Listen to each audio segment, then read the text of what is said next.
क्रीडा MCHIच्या वतीने बाळकूम येथील दोस्ती वेस्ट काउंटीमध्ये सुरू असलेल्या 23व्या भव्य प्रॉपर्टी प्रदर्शनाला 3 दिवसांमध्ये 20,467 नागरिकांनी भेट दिली. 234 नागरिकांनी आपल्या स्वप्नातील घराची नोंदणी केली. या प्रदर्शनामध्ये 398 कोटी रुपयांचे कर्ज प्रस्ताव मंजूर करण्यात आले. या प्रतिसादाबद्दल अध्यक्ष श्री सचिन बिरानी, सचिव फैयाज बिरानी आणि प्रदर्शन समितीचे अध्यक्ष विभव बोरकर यांनी ग्राहकांचे आभार मानले. या प्रदर्शनात ठाण्यातील 40हून अधिक आघाडीच्या विकासकांचे 100हून अधिक रेरा मान्यताप्राप्त गृहप्रकल्प सादर करण्यात आले होते. त्यात 55 लाख रुपयांच्या 1 BHK पासून प्रीमियम दर्जाच्या 4 BHK प्रशस्त निवासस्थानांचा समावेश होता.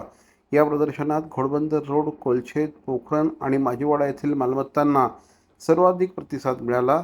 जुन्या ठाणे शहरातील पुनर्विकासाच्या मालमत्तांतही ग्राहकांनी औत्सुक्य दाखवलं. किमान 55 लाख ते 2,25,00,000पर्यंतच्या घरांना सर्वाधिक मागणी आढळली. काही वैशिष्ट्यपूर्ण ऑफर्समुळे ग्राहकांनी घरांची थेट नोंदणी केली. या प्रदर्शनात state bank of India, union बँकेसह काही बँका आणि वित्तीय संस्थांची दालनं देखील होती.